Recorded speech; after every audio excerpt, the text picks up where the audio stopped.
La peinture et le revêtement anti-corrosion de la carrosserie sont de mauvaise qualité, par conséquent, après 4 à 5 ans de fonctionnement, la carrosserie de la voiture commence à se couvrir de rouille. La corrosion affecte le plus souvent les bas de caisse, les passages de roues, les ailes arrière et les bords des éléments de carrosserie. Le principal problème des moteurs à essence est le démarrage difficile.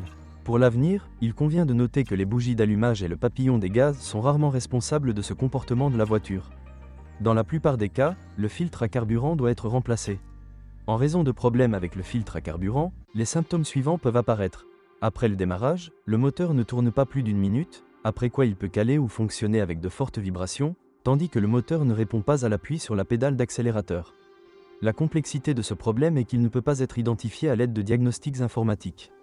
Le radiateur de refroidissement du moteur n'est pas connu pour sa longue durée de vie. La durée de vie ne dépasse pas 5 ans, et si dans votre région la route est généreusement arrosée de réactifs, le radiateur peut fuir même après quelques années. Malgré le volume important des moteurs, la consommation de carburant est désagréablement surprenante. En cycle urbain, une voiture consomme en moyenne 11 à 14 litres d'essence au 100. L'une des caractéristiques de tous les moteurs est le fait qu'ils mettent beaucoup de temps à se réchauffer, et pas seulement en hiver. Les moteurs diesel sont également assez fiables et présentent moins d'inconvénients que les versions essence, mais sont très sensibles à la qualité du carburant diesel. Et lubrifiant, si vous faites le plein avec du carburant diesel de mauvaise qualité, le système d'injection devra être réparé au fil du temps. Dans la version pré-restyling, le moteur était équipé d'un entraînement par courroie de distribution, remplacement obligatoire tous les 60 000 km, après quoi le constructeur a modifié le groupe motopropulseur et installé une chaîne métallique plus résistante. Sa durée de vie est de 200 000 km. Périodiquement, les moteurs diesel doivent nettoyer le papillon des gaz et la vanne EGR. La Hyundai Matrix est équipée d'une transmission manuelle à 5 vitesses et d'une transmission automatique à 4 vitesses. La transmission automatique, bien que n'étant pas la plus moderne, est assez fiable. Mais la mécanique peut présenter son lot de mauvaises surprises. Après 100 000 km, les vitesses peuvent commencer à patiner et, avec le temps, commencer à mal s'enclencher. Pour éliminer le défaut, un réglage et une lubrification du mécanisme de changement de vitesse et de l'entraînement sont nécessaires. De plus, pendant la conduite, un bourdonnement assez fort se fait constamment entendre provenant de la box. Sur la plupart des exemplaires, la marche arrière est enclenchée avec un certain craquement. Cela est dû au fait qu'elle n'est pas équipée de synchroniseur, et avec l'augmentation du kilométrage elle peut même s'enclencher une fois sur deux. Très souvent, une simple vidange d'huile dans la boîte permet de résoudre le problème.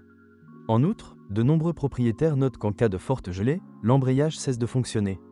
Pour éliminer le défaut, il est nécessaire de pomper l'ensemble du système en expulsant l'air.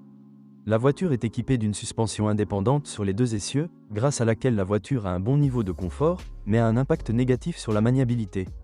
La suspension des Matrix, comme sur de nombreuses autres voitures coréennes, a tendance à cogner, surtout avec l'arrivée du froid. La source de bruit parasite peut être n'importe quelle petite pièce du châssis, botte d'amortisseur, bloc silencieux, etc. Malgré la conception multibras, la suspension est assez facile à entretenir, ce qui a un effet bénéfique sur le coût des travaux de réparation. Si nous parlons de fiabilité du châssis, nous pouvons affirmer avec certitude qu'il n'a pas une longue durée de vie. Traditionnellement, pour la plupart des voitures de cette classe, les jambes de force et les bagues stabilisatrices ne durent pas plus de 30 000 km. Les amortisseurs d'origine, lors d'une utilisation active, commencent à fuir après 30 à 40 000 km. Par conséquent, de nombreux propriétaires installent des analogues de haute qualité, après quoi les amortisseurs sont entretenus pendant 60 à 80 000 km. Les roulements de roue tombent en panne assez tôt, entre 35 000 et 40 000 km. Les blocs silencieux, les roulements de support et les embouts de direction durent un peu plus longtemps, 50 à 60 000 km. Le système de freinage présente un certain nombre de défauts. Usure rapide des plaquettes et cliquetis des étriers, cas fréquent de défaillance des freins, la cause n'a pas été identifiée, et il y a également des plaintes concernant le bon fonctionnement des systèmes ABS. Lors du choix d'une voiture, vérifiez soigneusement la crémaillère de direction, car elle n'est pas particulièrement fiable, tâche et coût, et son remplacement coûte cher. De plus, vous devez surveiller en permanence l'état du flexible de direction assisté. Avec le temps, il se fissure, ce qui peut entraîner des fuites de liquide de direction assistée et une panne de pompe. L'intérieur de la voiture n'a pas de fioritures et est fait de matériaux bon marché. Le tableau de bord est en plastique dur et, au fil des années, gêne de plus en plus le conducteur et les passagers avec des grondements et des craquements. Il ne faut pas compter sur un niveau élevé d'isolation phonique. La seule chose pour laquelle nous pouvons féliciter les développeurs de Hyundai Matrix est le grand nombre de niches et de poches pratiques pour les petits objets. Il existe également des plaintes concernant la fiabilité des équipements électriques. Certaines unités connaissent des dysfonctionnements au niveau de la climatisation, de l'antidémarrage, des vitres électriques et de l'essuie-glace arrière. Si vous êtes propriétaire de ce modèle de voiture, veuillez décrire les problèmes que vous avez rencontrés lors de l'utilisation de la voiture.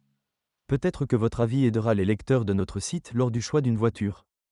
Bonjour les amis, vous cherchez une voiture d'occasion? Vous devez prêter attention au site web carm.pro. Carm.pro est grand catalogue de voitures, moteurs, boîtes de vitesse. Et le meilleur, c'est que vous pouvez trouver des informations sur les pannes de n'importe quelle pièce. Complètement gratuit. Allez sur le site web carm.pro et découvrez tous les éventuels points faibles des voitures d'occasion.